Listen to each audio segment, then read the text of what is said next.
Êtes-vous prêt à adopter un robot? Un petit robot pour passer des appels en visio et pour surveiller votre maison? C'est l'une des nombreuses annonces du géant Amazon.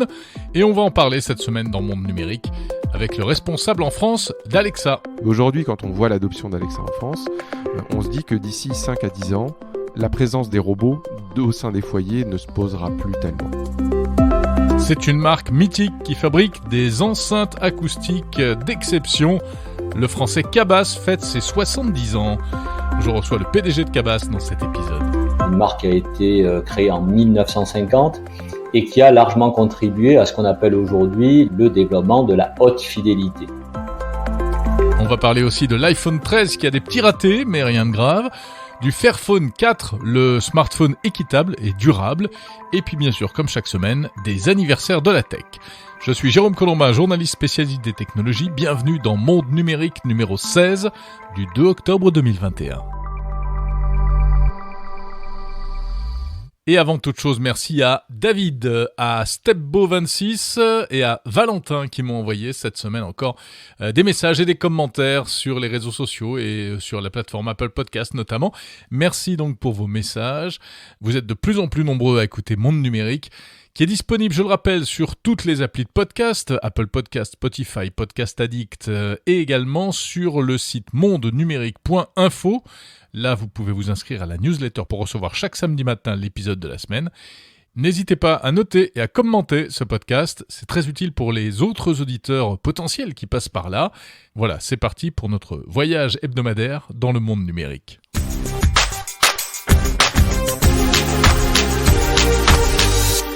Et on va commencer par une petite news politique. Oui, politique et tech. Avec cette déclaration, jeudi dernier, du président de la République. Notre ambition est simple. Nous voulons être la première puissance de la tech en Europe. La première puissance de la tech en Europe, rien que ça. Voilà, c'était un message enregistré destiné à la French Tech, c'est-à-dire aux entrepreneurs français dans le domaine des technologies. Emmanuel Macron a lâché le mot, donc la France veut devenir numéro 1 dans ce domaine. Belle ambition, maintenant tout reste à faire évidemment. On sait que ce genre de choses ne se décrète pas, les incantations, ça ne suffit pas. L'objectif affiché du président de la République, c'est de dépasser le Royaume-Uni qui aujourd'hui crée 2 fois plus de start-up par an que la France et où les levées de fonds réalisées sont d'un montant moyen supérieur. Objectif affiché donc, rivaliser avec la Grande-Bretagne qui séduit beaucoup les entrepreneurs, les investisseurs aussi, Il y a même des Français qui partent là-bas. Et si le président dit ça, c'est parce que, malgré tout, en France, actuellement, les voyants sont plutôt au vert, avec un nombre de licornes, des startups valorisées à plus d'1 milliard d'euros, qui ne cessent d'augmenter. Plusieurs très belles levées de fonds ces derniers temps. Sorare, Miracle, Vestiaire Collectif. On en parlait la semaine dernière dans Monde Numérique à l'occasion du France Digital Day. Je vous invite d'ailleurs à réécouter cet épisode avec des interviews passionnantes d'entrepreneurs français. Mais bon, maintenant, toutes ces bonnes intentions, ça ne suffit pas forcément et il faudra voir ce qui pourrait être fait concrètement. Emmanuel Macron et Cédric O veulent miser sur les nouvelles technologies industrielles, c'est-à-dire cap sur l'hydrogène, les batteries, l'espace, la santé, la culture aussi. Un projet baptisé France 2030 sera présenté prochainement. On verra ce qu'il en ressortira et on aura l'occasion évidemment d'en reparler.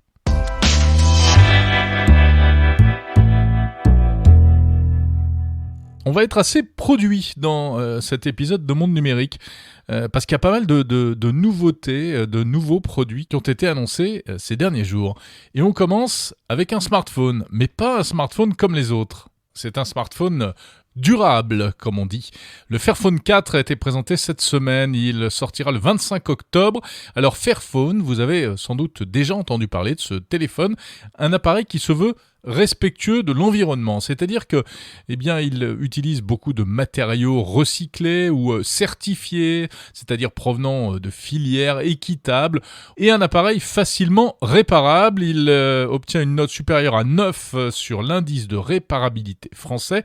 La promesse du Fairphone, c'est qu'il peut durer au moins 5 ou 6 ans, y compris au niveau logiciel, avec des mises à jour Android qui sont garanties jusqu'au futur Android 14 voire 15. Fairphone, c'est donc une belle initiative initiative qui a été lancée en 2013 aux Pays-Bas. Les premières versions des appareils étaient assez grossières, il faut bien l'avouer, assez moches. Voilà, mais cette 4e mouture est plutôt réussie. Un joli design, même si l'appareil reste quand même assez épais, mais on peut le démonter facilement à la main. Vous pouvez changer la batterie vous-même, vous pouvez faire réparer également le téléphone. Le changement d'écran ne vous coûtera par exemple que 80 €, alors que faire changer l'écran d'un iPhone récent dans un Apple Store, c'est plutôt un coût de 500 €. Hein. Au niveau caractéristiques techniques, ce nouvel appareil est 5G, mais en revanche, évidemment, il a des faiblesses. Hein. Il n'est pas étanche, il n'a pas de recharge sans fil, il n'a pas non plus de prise casque. Hein. Ça, c'est inspiré des modèles classiques. Et il est un peu plus cher, finalement, à configuration égale qu'un smartphone classique. On le trouve à partir de 579 € en version 128 Go et 649 € en version 256. Mais le plus important, c'est que c'est vraiment on pourrait dire un smartphone militant, un smartphone qui intéressera tous ceux qui sont gênés par les pratiques de certains constructeurs de téléphonie mobile et qui donc ici peuvent s'acheter un peu une bonne conscience, mais de manière légitime. Le problème, c'est que finalement, ce Fairphone ne sera jamais, bien sûr, le meilleur téléphone du marché. Et puis, ce qui se passe aussi, c'est qu'aujourd'hui, il y a beaucoup de marques qui font beaucoup d'efforts, en réalité, pour rendre leurs produits plus durables, plus réparables, plus respectueux de l'environnement. Par exemple, Fairphone promet une durée de vie donc de 5 à 6 ans, mais finalement, c'est la durée d'un iPhone aujourd'hui, 5 à 6 ans. Alors, n'empêche, Fairphone, c'est une belle aventure qui aura peut-être atteint son véritable but en réalité, qui est de faire bouger les consciences et d'orienter l'industrie dans le bon sens.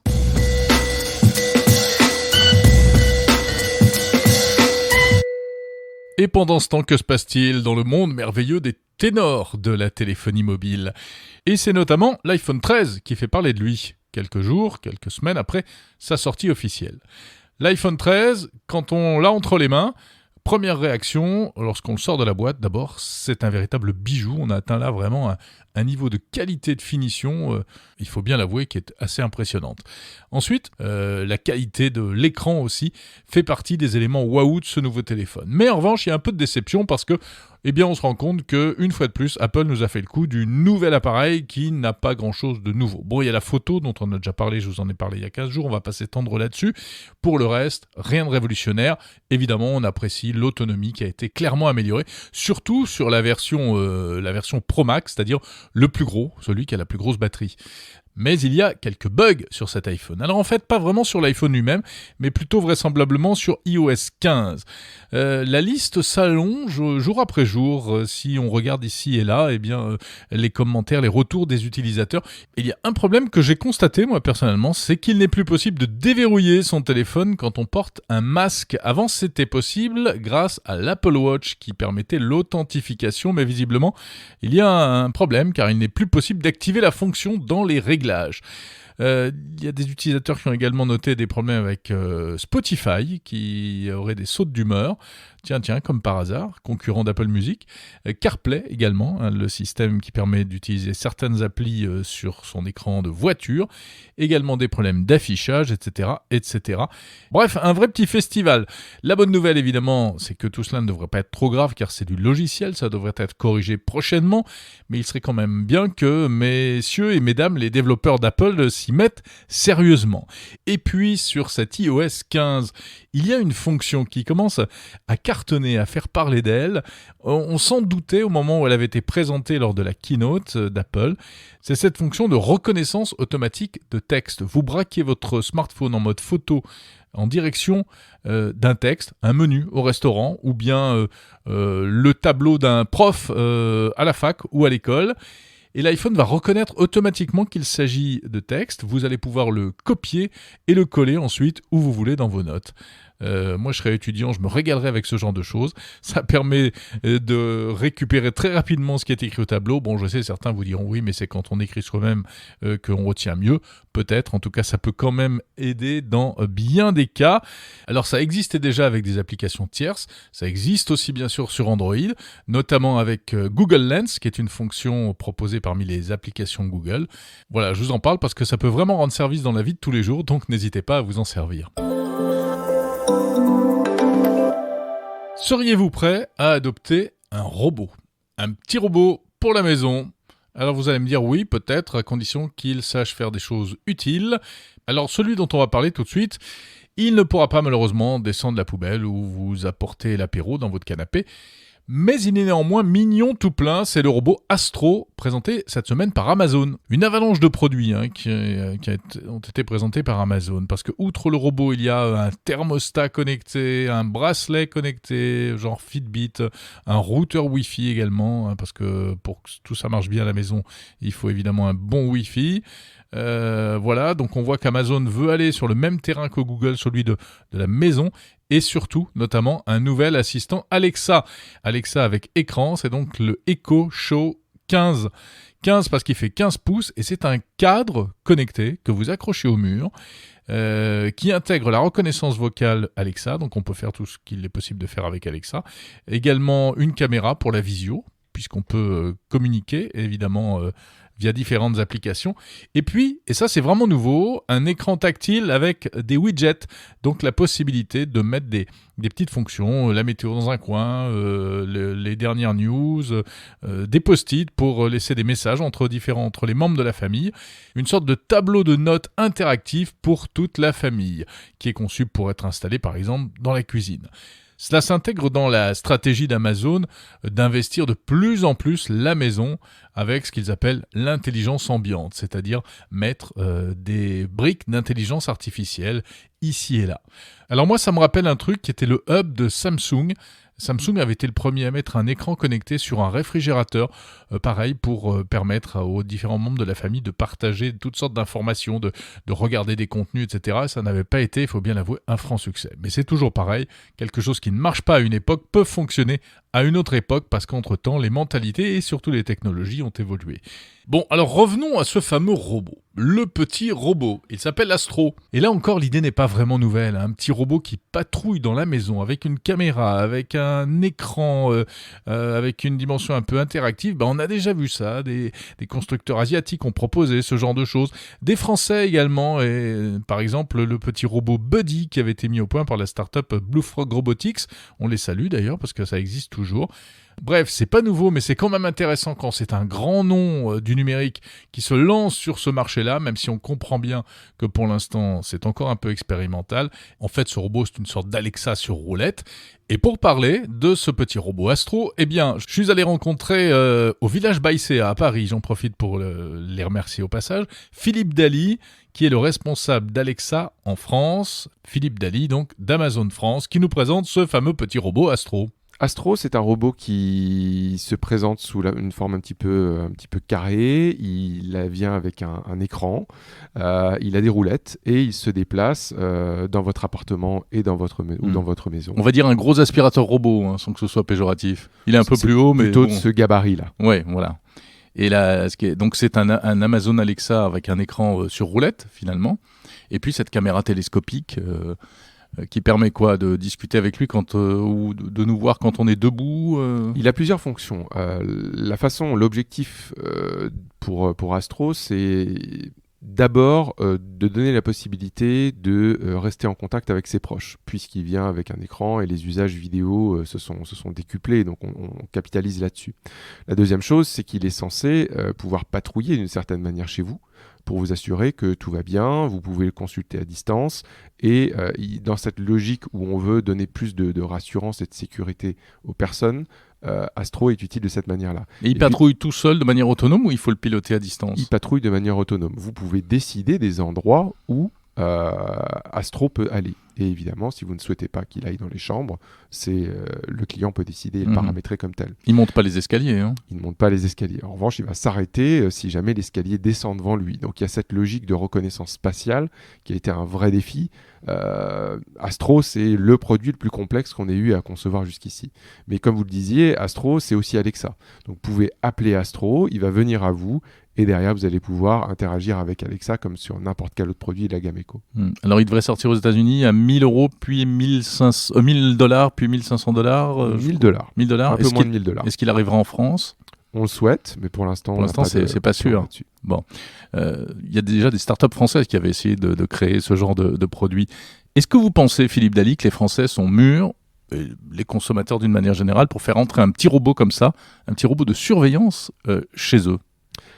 À l'époque, quand on s'est posé la question de savoir si on allait bâtir notre propre assistant et s'il allait trouver sa place dans les foyers français, on pensait que le bénéfice d'avoir cet assistant qui apporte des services au quotidien allait l'emporter finalement sur les questions que ça pouvait poser au tir de la confidentialité. Parce qu'on a apporté aussi des réponses sur cette partie confidentialité.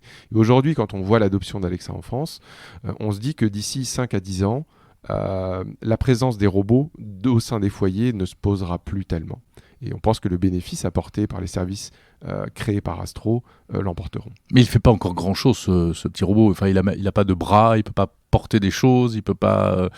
voilà, il peut pas même pas appuyer sur un interrupteur ou une chose comme ça. On peut pas présumer des usages futurs qui se développeront avec Astro, mais aujourd'hui, il remplit déjà des services qui pour nous apportent de la valeur pour le client. Et puis il y a toujours Alexa qui est disponible au sein de l'appareil. Alors, vous avez lâché le mot magique, ou en tout cas le mot sensible, qui est la protection de la vie privée. Gros sujet depuis que Amazon Alexa existe, puisqu'évidemment, Alexa, c'est super pratique, mais c'est un micro, une caméra chez soi. Cette fois, le micro et la caméra vont en plus se promener dans la maison. Comment est-ce que vous garantissez que, on ne va pas regarder ce qui se passe chez moi, soit vous, Amazon, soit des pirates qui s'attaqueraient au système ? Alors, il n'y a rien de plus important que la confiance client et la confidentialité au cœur de tous les produits qu'on conçoit. Pour rappel, et ça c'est valable pour l'ensemble de la gamme Echo, mais ça va aussi s'appliquer à Astro, on commence d'abord par le mot d'éveil. Donc vous avez la possibilité de le choisir. La deuxième chose, c'est de pouvoir physiquement éteindre le micro ou obturer la caméra. Ensuite, vous avez toujours ce petit signalement avec une couleur qui vous indique quand l'information va circuler dans le cloud.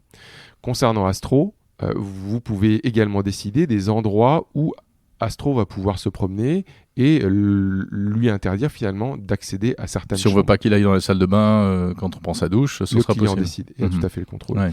Pour revenir également sur les éléments de confidentialité, vous pouvez décider quel est votre niveau de confidentialité. À savoir que si vous souhaitez qu'Alexa n'enregistre rien, vous pouvez le faire. Si vous souhaitez qu'elle efface l'intégralité de ce qui a été écouté jusqu'ici, vous pouvez le faire. Vous pouvez retrouver l'intégralité des transcriptions audio également sur votre application. Et vous pouvez décider à intervalles réguliers de 3 ou 18 mois de décider qu'elle efface systématiquement les infos.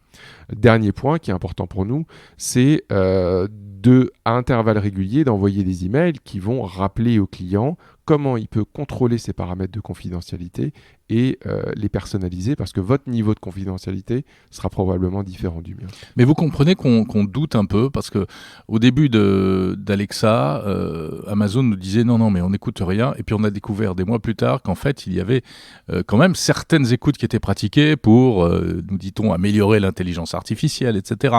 Ensuite il y a aux États-Unis ce système Ring qui filme, qui est un portier connecté qui filme ce qui se passe dans la rue, enfin devant chez soi.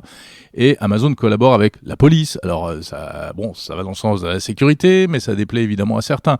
Là, est-ce que demain, la police ou la justice pourra éventuellement récupérer des images qui ont été filmées chez moi ? Est-ce qu'Amazon fournira, par exemple, ce type d'images ? On a eu des exemples de collaboration aux États-Unis sur des affaires qui sont des affaires légales. Donc effectivement, on a contribué et aidé dans ces cas-là. Maintenant, je ne suis pas la meilleure personne placée pour répondre à des questions type légal. Néanmoins, oui, c'est des choses qui ont eu lieu. Maintenant, pour revenir sur ce que vous évoquiez, à savoir ce qu'on appelle les annotations, pour améliorer le service. Donc c'est les récupérations de certaines séquences enregistrées audio d'Alexa. Ce sont des tronçons anonymisés, qui sont des tronçons courts, c'est-à-dire la plupart du temps, c'est même pas une phrase entière, et on les utilise pour fiabiliser le service. Notamment dans le cas où il y avait une incompréhension. Mais au début, vous ne l'avez pas dit. Ça aurait pas été plus simple de le dire plutôt qu'on le découvre plus tard et que tout le monde s'énerve. On a compris qu'il y avait des attentes clients à ce niveau-là. On a beaucoup travaillé pour justement améliorer ces services, améliorer ce niveau de personnalisation. C'est fondamental pour maintenir la confiance des clients. Et aujourd'hui, les nouveaux services qu'on apporte, et très bientôt, vous allez pouvoir demander à Alexa de vous aider à personnaliser votre niveau de confidentialité. On pense que c'est la meilleure façon de procéder et on va continuer à innover dans ce sens-là. il y a eu des affaires aux États-Unis également où, dans le cadre d'enquêtes judiciaires, donc je le disais, la police a récupéré des enregistrements audio qui avaient été faits par l'assistant vocal. Alors là, c'est pareil, si on est la victime, on est bien content que ça permette d'élucider l'affaire. Si on se place d'un point de vue un peu plus philosophique, on se dit mince, c'est une atteinte à ma vie privée, une intrusion dans ma sphère privée. Vous êtes quand même sur des sujets ultra sensibles aujourd'hui. C'est des sujets effectivement ultra sensibles qui sont au cœur des préoccupations des clients. Et une fois encore, on doit continuer à innover pour apporter toujours ce niveau d'assurance ou de entre guillemets, pour satisfaire le client. Mais on l'a toujours fait en mettant au cœur de la conception des produits la confidentialité. On va continuer à innover dans ce sens-là. Le robot Astro, il sera doté d'une fonction de reconnaissance faciale et d'identification des gens, c'est ça, pour détecter éventuellement des intrus. Alors, le système de reconnaissance faciale, de la même manière qu'il fonctionne sur le Echo Show 15, il donne la possibilité effectivement de quelque part personnaliser son expérience. Mais ce qui est important à garder en tête, c'est que ces informations-là, comme pour Echo Show 15, sont stockées localement. Rien ne transite dans le cloud. Encore une petite remarque qui fâche, je suis désolé, mais alors que le robot et ses produits viennent d'être annoncés, vous avez dû voir passer une enquête d'un site américain qui s'appelle Vice Motherboard, qui explique qu'il y a eu des informations, des sources venant d'Amazon, disant que ce robot marchait très mal, qu'il était incapable de reconnaître en réalité les gens, et donc qu'il allait se tromper, et qu'en plus, sur l'histoire des escaliers, il était même pas capable de s'arrêter en haut des escaliers et qu'il allait se casser la figure. Ça veut dire que ce produit est encore en développement, en fait ? Il fait partie du programme First Edition. Et quand on considère que c'est un produit qui a mis à peu près 4 ans à être conçu, il vient avec des axes d'amélioration évidents. Comme pour l'ensemble des produits qu'on a lancés jusqu'ici, c'est applicable pour les Fire TV comme pour les Echo Show. Et on a toujours ce souhait de mettre dans les mains des clients des appareils qui, de notre point de vue, apportent des services qui sont totalement innovants, mais avec aussi la certitude qu'ils sont perfectibles et qu'on va pouvoir continuer à innover. Maintenant, on pense aussi qu'il y a un bénéfice à commencer à mettre ces produits dans les mains des clients pour avoir des feedbacks. Et en fait, Amazon ne peut pas continuer à innover sans avoir ces feedbacks clients. Donc oui, il y a probablement des choses qui seront différentes dans les années à venir et qui seront amenées à évoluer, mais on a besoin d'avoir cette confrontation avec les clients. Merci beaucoup, Philippe Daly. Merci beaucoup, Jérôme. Responsable d'Alexa en France.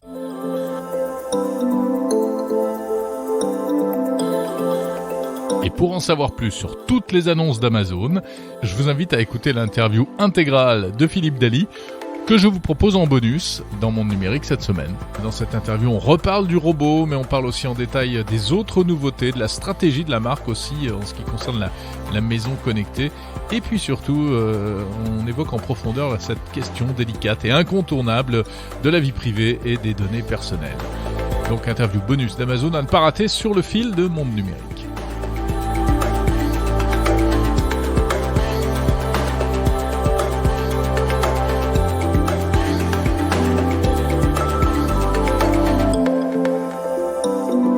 Ce n'est pas fini, Monde Numérique se poursuit et on va passer de l'intelligence artificielle d'Amazon à la haute fidélité et au son.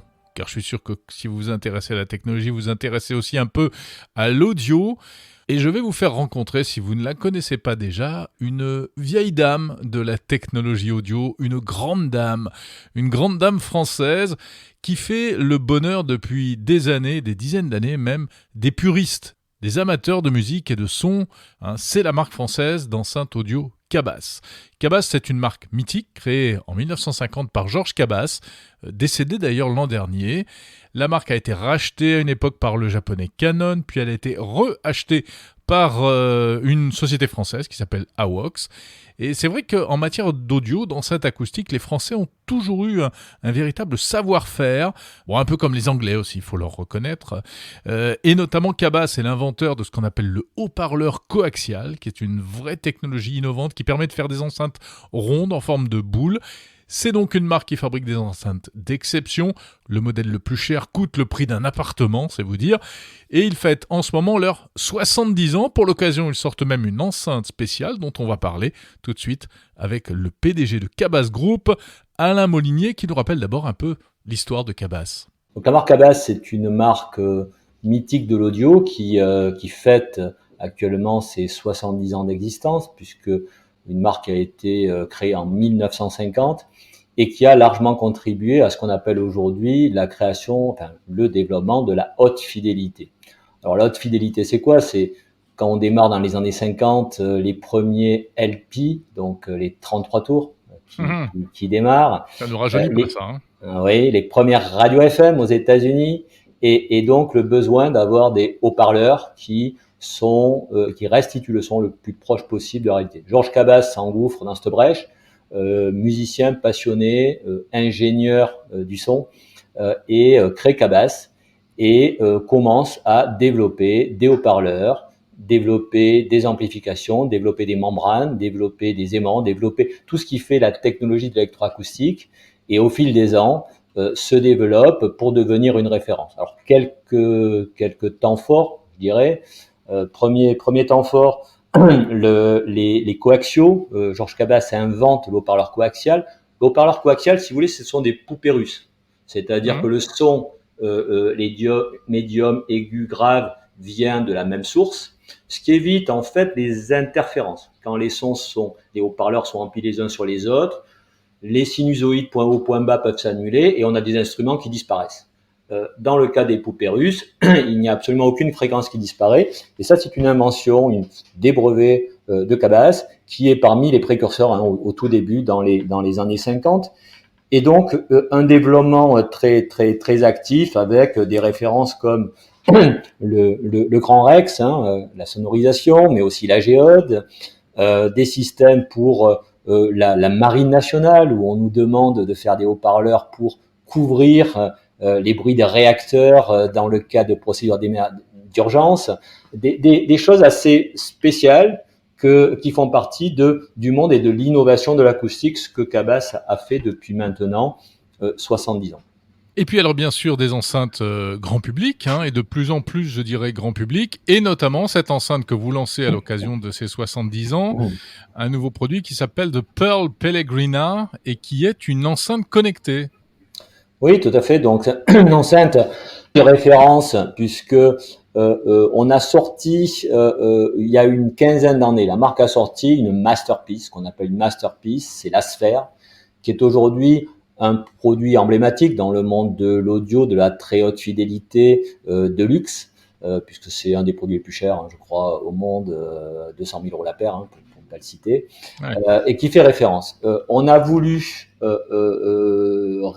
réessayer autant que que de rassembler tout ce savoir-faire dans un produit plus accessible dans la gamme The Pearl. Bon, la gamme The Pearl, je le rappelle, c'est une gamme qui est sortie il y a 3-4 ans, qui est une gamme d'enceintes actives, intégrées, connectées, qui rassemble tout le savoir-faire du streaming de la société que j'ai créée il y a une vingtaine d'années à Vox, avec l'acoustique, le meilleur de l'acoustique, qui est le fait de la société Cabas. Et aujourd'hui, ce système complet, un système qui sera à 25 000 €, une puissance fabuleuse de 3700 watts, un haut-parleur, enfin 2 haut-parleurs quadraxiaux, c'est-à-dire qu'on a 4 haut-parleurs empilés les uns dans les autres, un système de calibration de son, c'est-à-dire, vous savez, dans une salle, il faut restituer le son au mieux, mais la salle peut réfléchir et créer de la distorsion. Donc il faut la mesurer. On peut pas la mesurer chez les gens, envoyer des gens avec des micros. Donc on a un système de micro intégré.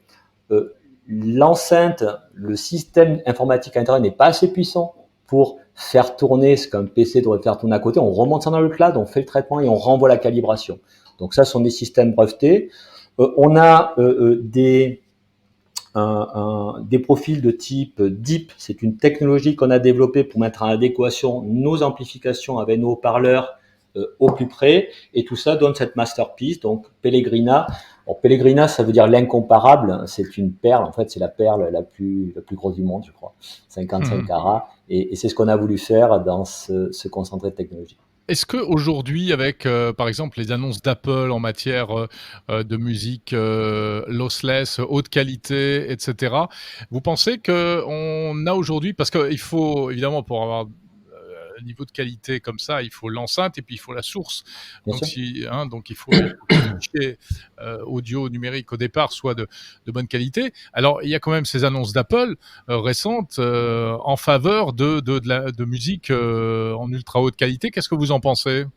Bah, ça correspond tout à fait à l'évolution naturelle, c'est-à-dire, vous savez, c'est un petit peu comme la télé, hein. On a commencé au format HD Ready, on est passé au HD, à la 2K, à la 4K. C'est exactement ce qui est en train de se passer dans la musique, et c'est très bien. Encore une fois, à l'époque où c'était soit l'acoustique, soit le numérique, c'était un peu problématique parce on avait le problème du nombre de titres et de la multiplicité du choix versus la qualité. Aujourd'hui, Apple et tous les autres services qu'on peut voir, hein, il n'y a pas qu'Apple, hein, je vais pas les citer, les services connus de streaming et les services comme Cobuzz en France. Hein, Oui, Cobuzz, le français Cobuzz, oui, bien sûr. Très haute résolution qui devient une référence petit à petit, avec lequel d'ailleurs on travaille beaucoup, permettent des millions de titres, on a accès à des millions de titres, et donc il faut pouvoir le jouer. Et c'est là qu'il faut pouvoir mettre ces logiciels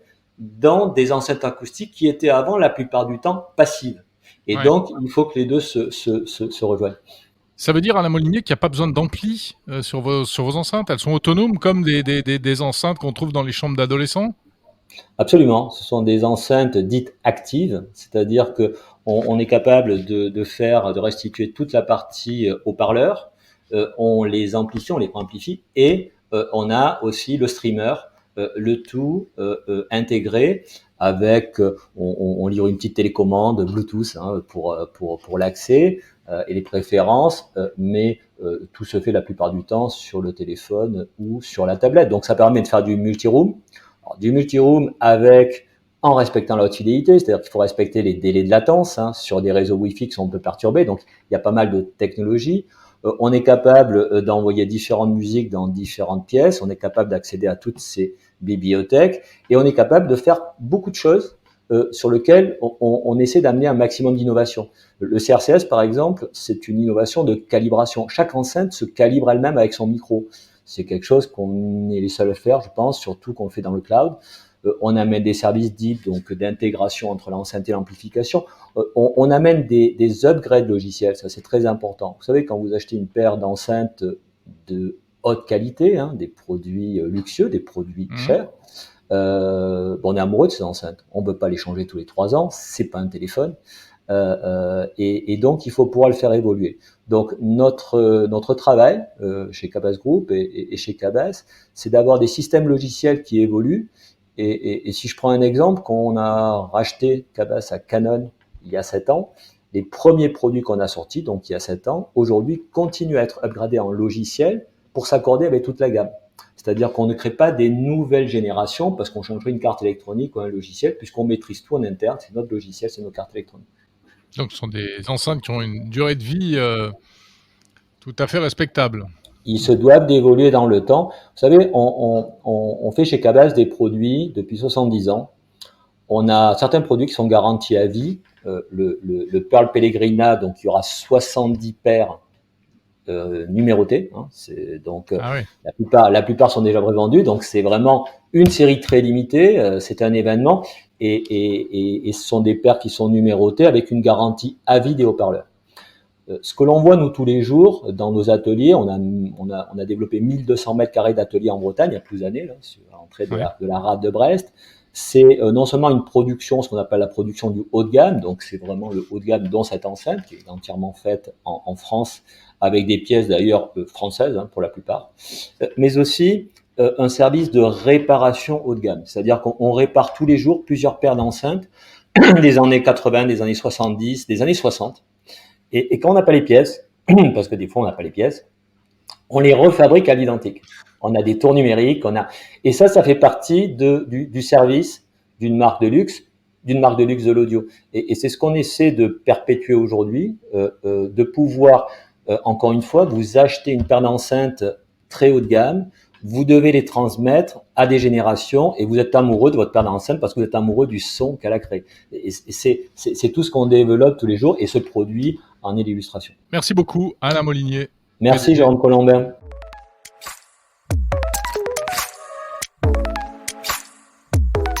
Voilà, Cabas, une marque qui fait rêver, dont on n'achètera jamais les enceintes. Enfin, vous peut-être, mais moi non, c'est sûr. Mais c'est vraiment une pépite de la technologie française et en plus qui s'inscrit dans le passé, donc quelque chose d'assez magique. Et puis c'est la beauté et l'esthétique du son. Il y a un aspect patrimonial presque et ça valait vraiment le coup d'en parler. Maintenant, je crois qu'on s'approche de la fin de cet épisode de Monde Numérique. Et moi aussi, je suis un petit peu triste de vous quitter. Et on s'approche aussi des anniversaires de la tech. C'est un peu une tradition dans ce podcast. Si vous l'écoutez depuis le début, vous le savez. Voici quelques dates importantes. Hier, 1er octobre, on fêtait les 30 ans du Bebop, le téléphone portable Bebop. Seuls ceux qui pouvaient l'utiliser il y a 30 ans s'en souviennent. C'était en 1991. C'était un téléphone mobile non cellulaire. C'était avant l'invention du GSM. Il fallait se trouver à proximité d'une borne, donc dans un périmètre d'à peine 200 mètres. Il y avait très peu de bornes en France. Il y en avait dans quelques gares, à Strasbourg, à Paris, etc. On pouvait passer des coups de fil et se faire rappeler à condition d'avoir un abonnement spécial. Et puis, ça n'a pas duré longtemps, à peine 5-6 ans. Ça a été liquidé en 1996 parce que le GSM est arrivé, la 1G, 2G, 3G, 4G, etc. Donc, qui permettait beaucoup plus de choses, qui permettait de se déplacer avec son appareil, ce que ne permettait pas le Bebop. En revanche, il y avait une super qualité sonore dans le Bebop. Voilà, donc c'était un anniversaire quand même symbolique. C'était un petit peu la période transitoire entre le Radiocom 2000, le gros téléphone que certains avaient dans leur voiture ou que certains transportaient avec eux, mais c'était une énorme mallette qui pesait plusieurs kilos, et puis le vrai mobile tel qu'on le connaît aujourd'hui qui est arrivé plus tard. Donc 1er octobre 1991, une date symbolique importante.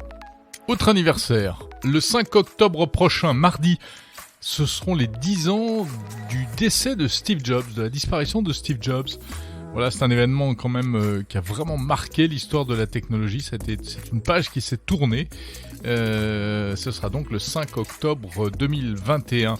Et à cette occasion, d'ailleurs, je sais que mon camarade François Sorel vous proposera une émission spéciale sur BFM Business, dans son émission Tech & Co, spéciale Steve Jobs, avec des invités hyper prestigieux.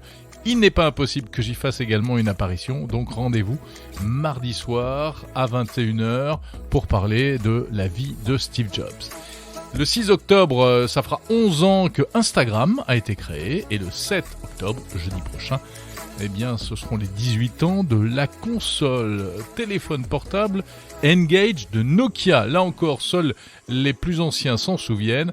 C'était un produit révolutionnaire mais qui a complètement fait flop, le mélange entre un téléphone mobile et une console de jeu. On en attendait beaucoup, quand c'est sorti ça a été super décevant, mais ça fait rien, l'idée était là, c'était quand même intéressant, la N-Gage. Si vous voulez en savoir plus sur ces anniversaires et sur bien d'autres, rendez-vous sur le site tech-time.fr.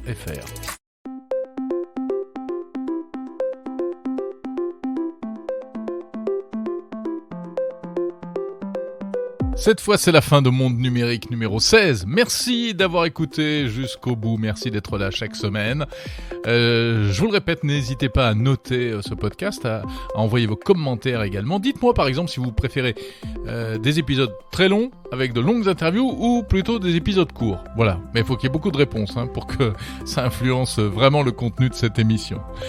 Tiens, j'en profite aussi pour vous signaler que y a une petite playlist spéciale qui vous attend et qui reprend les épisodes que je vous proposais cet été. Alors c'était des épisodes thématiques pour décrypter des technologies, l'informatique quantique, la blockchain, la reconnaissance faciale, etc. Vous pouvez, j'avais eu très bon retour, très positif, mais si vous n'avez pas entendu ces épisodes, si vous n'avez pas écouté, vous pouvez les retrouver. Vous allez sur mondenumérique.info et vous cliquez sur la playlist. Vous les trouverez tous rassemblés au même endroit. Merci encore, je vous salue, je vous dis à samedi prochain.